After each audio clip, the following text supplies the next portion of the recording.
I really don't like making videos that could be perceived as negative, but I have a responsibility to the people.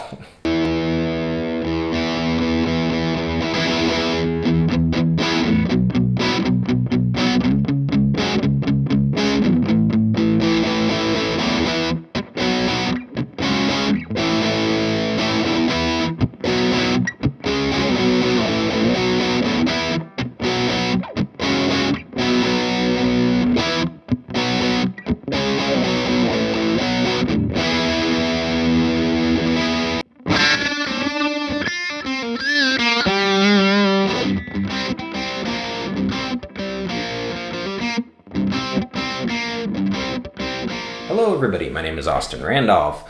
The usual housekeeping stuff. I'm going to put a pretty please on the front of it. If you could subscribe to the channel, I'd appreciate it very much. It helps me out a lot and it costs you nothing. You know, it's the thing everybody says. So if you like it, if you could subscribe, that'd be great.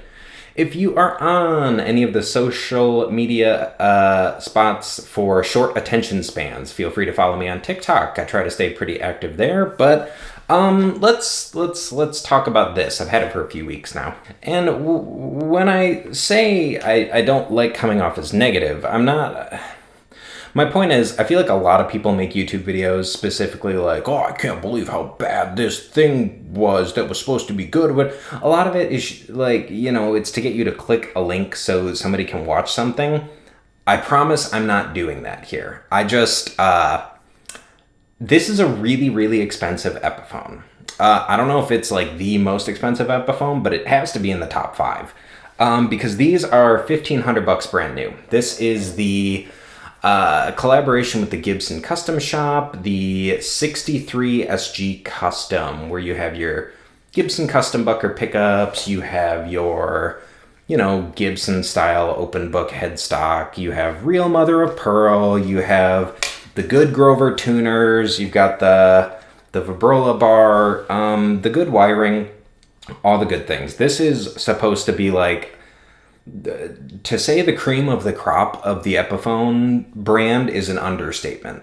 And I've had it for a few weeks now. I've been playing it every day, and so I guess not to beat around the bush, is it worth $1,500? I don't think so. And just let me explain my logic, okay? So I like the neck. I was pretty outspoken in my review. It's got a fatter neck on it. I was pleasantly surprised. My gripe number 1 with this thing is the finish. I talked about it a little bit, and I think I described it pretty correctly in my review, which, if you haven't looked at my review yet, give it a watch. It's on my channel from like 2 weeks ago, I think, 2 or 3. I described it kind of like an eggshell finish that you'd almost find on like a semi-gloss finish that you'd use if you were painting interior walls in a house. I don't think that was inaccurate. It's just very weird, to be honest with you. It's really weird to have it on a guitar. It's not sticky, it's not slick, and it feels odd. I haven't gotten used to it yet, to be honest with you, and I don't know if I like it. I maybe honestly would have preferred just like a white gloss finish on it, but I can see how some people wouldn't hate it. It's just weird. I've never felt anything like it on a guitar before. And then, so all the money in this guitar is in these pickups, right? Because they're really, really, really nice pickups. And in the neck position, the neck sounds great. And in the bridge position, the bridge sounds great. My problem is in the middle. So I touched on it in the review, but in the middle, you've got these two going on in doing kind of like an out of phase thing. I think I just would have preferred even just the middle pickup by itself. It's not very usable for like every day. If you want me to be honest with you, if doing the out of phase thing is your thing, and you know, it's very kind of 70s rock and whatever, then that's cool. But it's not my thing personally, so for me, it almost just feels like, okay, well now I don't have like a normal middle position to use with a normal Gibson style guitar.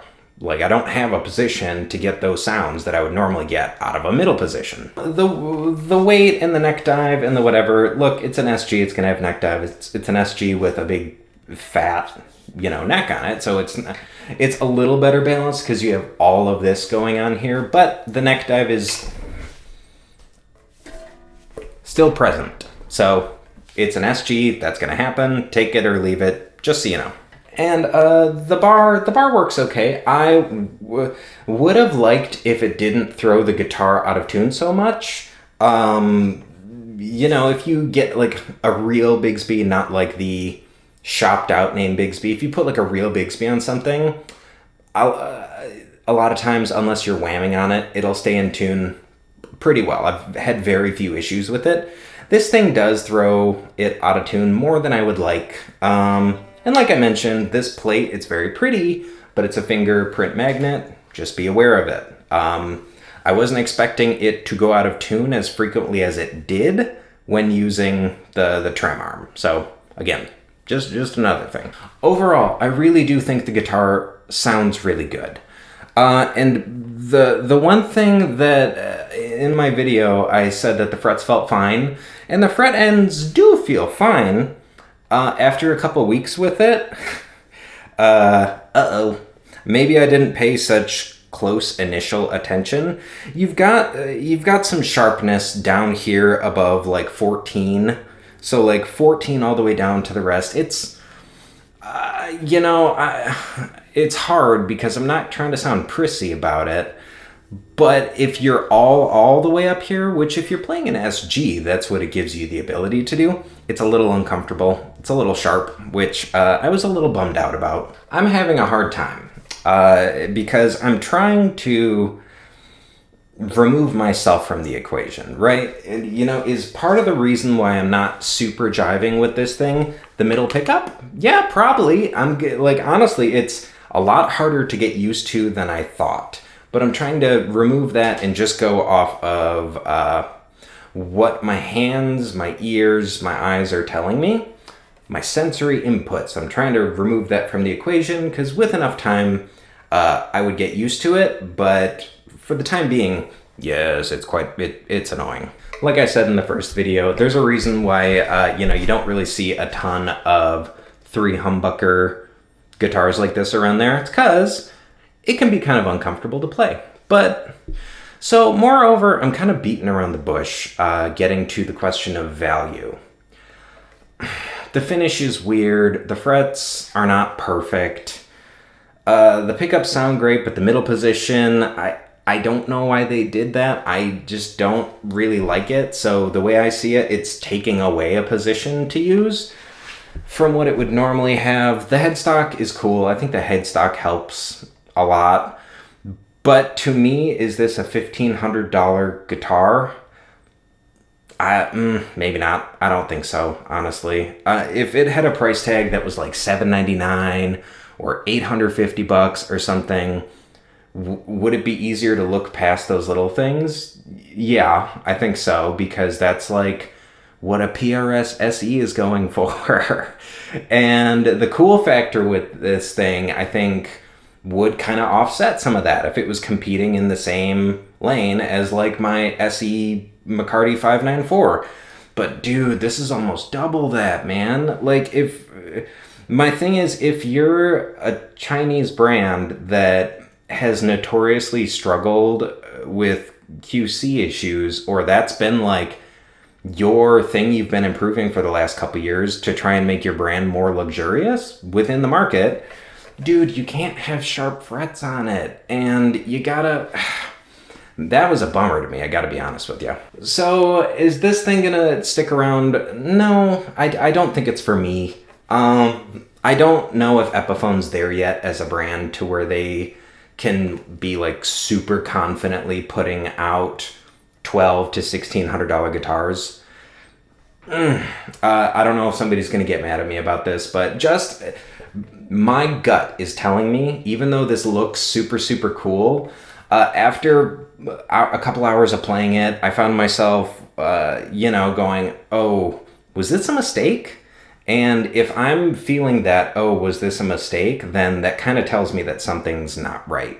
So these are still pretty hard to find. They're still in crazy high demand, but if you guys have played one, bought one, have one, I want to hear from you. I want to hear what you think. Has Epiphone kind of, what's the expression about britches? Outgrown their bitch, gotten too big for their britches. That's the expression. Do you think they have with this price point they're operating at? Or if you have any of the other, like, inspired by Gibson custom guitars, I know they did a 355, they did a couple Les Pauls. What do you think about yours? Did you have a fret issue on yours? And what do you think about the weird VOS finish that's like house paint? Because I don't know how I feel about it, but I just wanted to let you guys know. Look, there was so much hype behind these things, and just me personally putting my 2 cents that nobody asked for out into the ether, this kind of left something to be desired for me. So, I don't know. But if you guys could subscribe, let me know what you think. I'd appreciate it. And until next time, everybody, take care.